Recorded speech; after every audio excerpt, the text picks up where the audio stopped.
Yo creo que estamos viviendo en un mundo que está muy convulsionado, un mundo que está lleno de situaciones difíciles. Todos los días miramos a nuestro alrededor y vemos cosas terribles que están sucediendo en todas las áreas del diario vivir. Y realmente pues uno se puede abrumar con tantas cosas que están sucediendo a nuestro alrededor. Por eso la solución a nuestros problemas hoy, la solución en la actualidad, que al parecer, que si miramos parecen escasas, parecen limitadas, pero a donde quiera, porque a donde quiera que tornamos la vista, vemos un problema, vemos que algo terrible está sucediendo, pero aún por muy difícil que sea la situación, la solución siempre ha sido, es y siempre será Cristo. Él es la única solución. Mucha gente en ese tiempo ha llegado a tomar decisiones erróneas, ha llegado a tomar decisiones equivocadas pensando que no hay otra salida, que no hay otra solución, que no hay una forma de salir adelante. Por eso tenemos que tener mucho cuidado en este tiempo. Jesús sigue siendo la solución a todos nuestros problemas. Tenemos que poner nuestra vista en Él, tenemos que aferrarnos a Él, y tenemos que seguir sus consejos, ¿verdad? Cada vez que tenemos una situación difícil, al menos yo en lo personal, pues regreso a lo básico, regreso a Él, regreso a Jesús. Él sigue siendo eso, a pesar de que nosotros no hallemos una salida. Siempre vamos a encontrar en Él algo, vamos a encontrar la fortaleza, vamos a encontrar el apoyo, vamos a encontrar el consuelo, vamos a encontrar lo que nosotros necesitamos en cada momento de nuestra vida. Yo, por lo menos para mí, no hay otra alternativa. Jesús es la fuente de vida. Jesús es la fuente de esperanza. Y por supuesto, Jesús es la fuente de consuelo. En Él se encierra todo lo que nosotros necesitamos en este tiempo. Él es la solución. O sea, yo quiero traje unos cuantos versículos que quiero mencionar, y aquí tengo Juan 10, del 10 al 11, y me gusta mucho esto. Es un pasaje muy conocido de la Escritura, y hoy voy a hablar de pasajes que son muy conocidos, pero a veces tenemos, como digo, regresar a lo básico, regresar a lo que para nosotros es tan conocido que a veces lo pasamos por alto. La Escritura dice: el ladrón no viene sino para hurtar, matar y destruir. Pero Jesús dice, y esto es una promesa, es una afirmación contundente, porque dice: yo he venido para que tengan vida y para que la tengan en abundancia. Dice: yo soy el buen pastor su vida da por las ovejas. Jesús está estableciendo como premisa aquí en esta afirmación que Él es la solución a nuestros problemas, porque Él es nuestro pastor. Él tiene la salida para todas las circunstancias difíciles en la vida, y muchas veces se nos olvida esto, se nos olvida que ya Él dio su vida por nosotros, se nos olvida que ya hizo lo más difícil, ¿verdad? Lo que no va a encontrar en otra parte, lo que no va a encontrar en nadie más. Él ya lo hizo, Él tiene la salida. Él es de hecho la salida, porque Él es la fuente para todo. Primera de Corintios 10:13 dice: no os ha sobrevenido ninguna tentación que no sea humana, pero fiel es Dios, que no os dejará ser tentado más de lo que podáis resistir, sino dará también juntamente con la tentación la salida para que podáis soportar. Me llamó mucho la atención este versículo, porque muchas veces se usa para muchas cosas, pero yo fui a la escritura, al Strong, a buscar el significado original de la palabra aquí, tentación, y me llamó mucho la atención porque la palabra tentación aquí es perismos, y es una palabra griega que quiere decir poner a prueba. O sea, no quiere decir solamente tentación, es poner a prueba, por experimento. Quiere decir mala experiencia, pero también quiere decir disciplinar, quiere decir prueba, tentación, pero por implicación te lleva a adversidad. De hecho, viene de una raíz que es pereizao, que quiere decir probar, examinar, esfuerzo. En otras palabras, que a veces nos asombramos de la tentación o de la prueba o de la adversidad, pero no nos estamos dando cuenta que estamos siendo probados, que nuestro carácter está siendo probado, que estamos siendo probados más allá de lo que nosotros pensamos. ¿Para qué? Para experimentar, para probarnos a nosotros mismos hasta dónde estamos dispuestos a llegar. Yo recuerdo que hace unos años atrás pasamos como ministerio por una situación difícil en la que pues tuvimos que ir a una corte y todo. Y un día yo estaba orando al Señor y estaba pero tan cargada con todo lo que estaba pasando. Y el Señor me trajo este, este, este versículo que Él no nos da algo que nosotros no podamos soportar.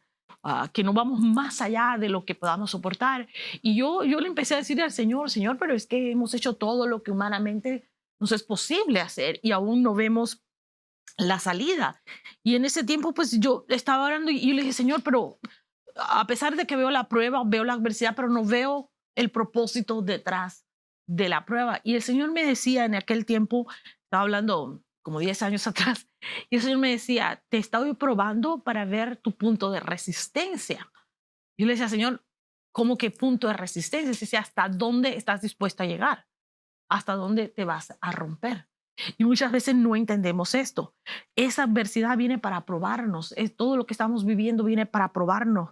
Y tenemos que hacer un esfuerzo, ¿verdad? Tenemos que autodisciplinarnos para seguir adelante. Tenemos que resistir. Tenemos que ir a Cristo. Tenemos que ir a Jesús para resistir en medio de esta prueba. Porque es muy fácil caer en el error de creernos que somos los únicos que estamos atravesando esa cosa tan terrible y que solo a nosotros nos puede suceder y perdemos de vista que con la prueba viene la salida. Sí, quiero decir algo en eso de ese pasaje, que para algunos líderes y cristianos es una confusión, especialmente para creyentes, cuando dice que juntamente con la tentación nos da la salida.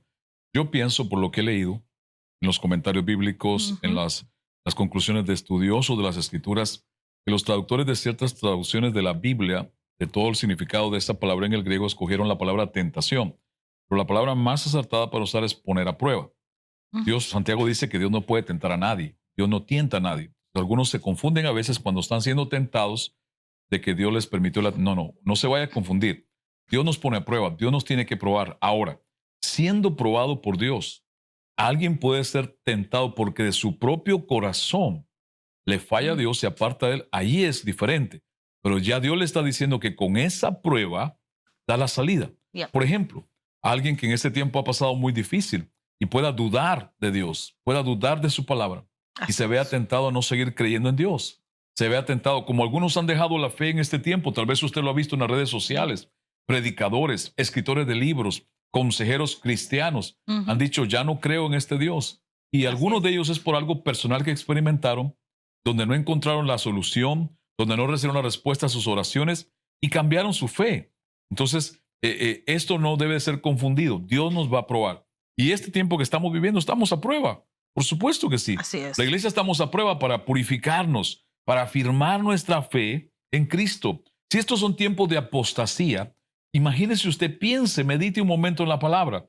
La Biblia dice que muchos se apartarán de la fe, que no se va a manifestar el hombre de maldad, el hijo de pecado, el anticristo, hasta que no haya una gran apostasía. O sea, lo que estamos viendo todavía falta mucho más por ver.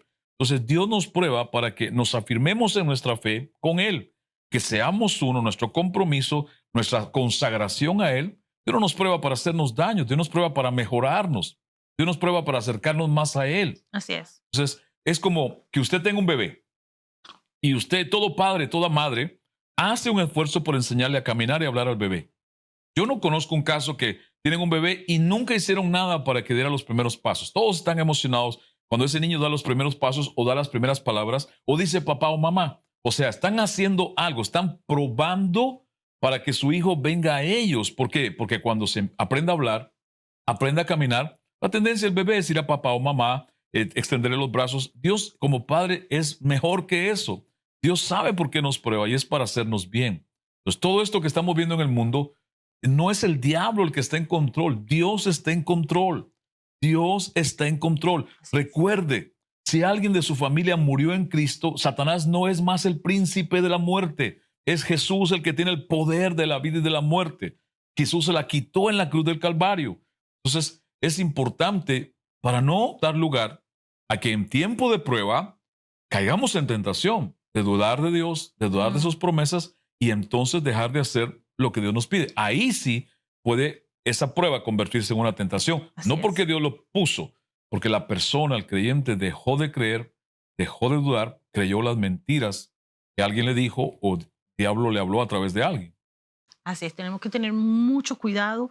La fe tiene que ser probada, pero ni siquiera en la adversidad podemos darnos el lujo de perder ni la fe ni la esperanza. Tenemos que siempre tener nuestros ojos bien puestos en el trono, enfocados en lo que Dios quiere. ¿Para qué? Para poder resistir en la prueba, para poder perseverar, porque la única forma de hacerlo es buscarlo a Él. Filipenses 4:13, ¿qué dice? Todo lo puedo en Cristo que me fortalece.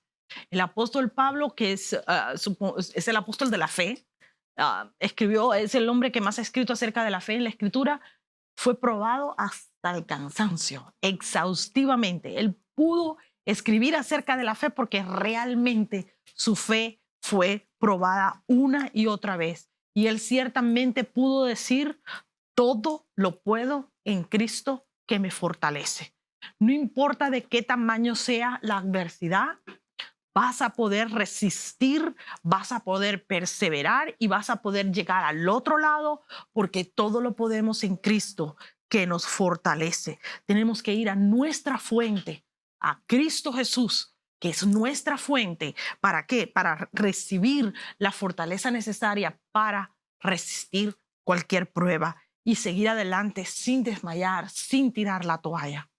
Y tú decías de ese pasaje de Pablo, estuve estudiando, leyendo los pasajes en estos días, meditando, y encontré una información de cómo era que apedreaban a la gente en el tiempo de Pablo. Pablo fue latigado 3 veces menos un latigazo.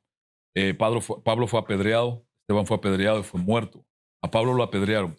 La costumbre era, había unas zanjas a veces a las orillas de los caminos y llevaban a estas personas a la zanja, los tiraban en la zanja. O sea, no es como a veces nos imaginamos que está la persona enfrente y le tiran las piedras ahí. No, la empujaban hacia la zanja o al agujero y cuando ya estaba ahí, todos tomaban piedras y diferentes tamaños de piedra, no una piedrita. Y todos tenían el derecho de tirarle esa piedra a la persona, de lanzársela. En una de esas ocasiones, la Biblia dice que Pablo quedó casi muerto Wow, de las terrible. pedradas que recibió. Yo creo que murió y yo creo que Dios de alguna forma lo resucitó ahí, aunque la Biblia no lo diga que murió, dice casi muerto, quedó moribundo. Era un castigo terrible y todo por hacer la voluntad de Dios. O sea, Dios nos prueba y alguien que duda, que cae en tentación puede pensar, ¿y dónde está Dios? ¿Y dónde está Dios cuando lo necesitaba para que interviniera y que esto no pasara, que esta enfermedad no sucediera, que este familiar no falleciera? Dios estaba allí. Dios ha estado todo el tiempo. Dios nunca nos ha dejado. Si Dios nos hubiera dejado, nos hubiéramos perdido todos hace mucho tiempo. Y yo le voy a decir algo a usted que tenemos que decírselo a la iglesia, a lo menos a nuestra iglesia, congregación, yo se lo tengo que decir. Nosotros no deberíamos decir, ¿por qué está pasando esto? Está pasando por todos nosotros. Ujú. Por nosotros, causa del pecado del hombre. Todo lo que sucede es causa del pecado y la maldad del ser humano desde el tiempo de Adán hasta el día de hoy. Eso no nos debe sorprender, no nos debe asustar. Y Pablo, cuando se levanta de esas pruebas y todo lo que sufrió, eso resulta diciendo a otros cristianos en otras iglesias, gózate en el Señor. Que la prueba es por sumo. O sea, ¿cómo era posible? Porque nunca quitó su fe, No, de hecho nunca dice, quitó su esperanza. regocíjate, te digo de nuevo, regocíjate. O Y sea, eso fue después de todas dos esas veces. cosas. Sí. O sea, no se lo dijo después de venir de una vacación, no se lo dijo después de que le dieron una promoción en su trabajo, no, se lo dijo cuando había sido latigado, apedreado, perseguido, acusado, amenazado de muerte, y ese hombre saca palabras de adentro de esa relación personal con el Señor por su fe para decirle a otros que se gocen cuando no habían pasado lo que le estaba pasando. No, de hecho, en el versículo 11 y 12 empieza diciendo antes de decir todo lo puedo en Cristo que me fortalece, dice que ha experimentado todo, la pobreza, la riqueza, la abundancia, la enfermedad, o sea, ha pasado por todo y termina diciendo, pero al final, después de haber pasado por todas estas circunstancias que dice, todo lo puedo en Cristo que me fortalece. Y yo creo que este es el tiempo en que necesitamos regresar a nuestra fuente de vida, que es Cristo Jesús, y que esa fuente nos fortalezca. Solo vamos a encontrar esa fortaleza en Él. Vamos a poder seguir adelante. Juan 15:5 dice, yo soy la vid, vosotros los pámpanos. El que permanece en mí, dice, yo en Él. Este lleva mucho fruto, porque separados de mí, nada podéis hacer. Es obvio que en este tiempo más que nunca necesitamos estar aferrados a Cristo y a su palabra, aferrados a sus promesas, a lo que Él nos dijo que hiciéramos, a su voluntad. Sin Él no podemos hacer nada. Necesitamos de esa vid, necesitamos de esa fuente de vida eterna, esa fuente que nos va a proveer la solución, esa fuente que nos va a fortalecer, que nos va a levantar, que nos va a llevar al otro lado.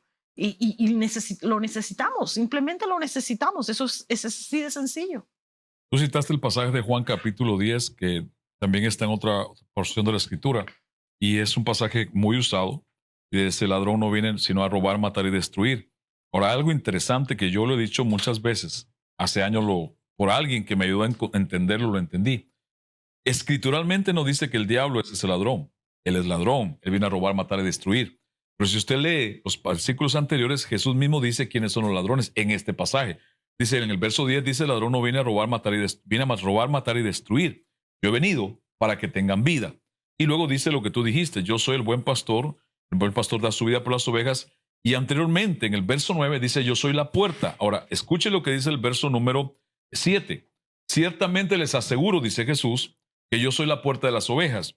Todos los que vinieron, dice el verso 8, todos los que vinieron antes de mí eran unos ladrones y unos bandidos, pero las ovejas no les hicieron caso. Yo soy la puerta, el que entre por esta puerta, que soy yo, será salvo. O sea, el énfasis en estos pasajes es la salvación, no es la provisión, no es la sanidad o un milagro, es la salvación.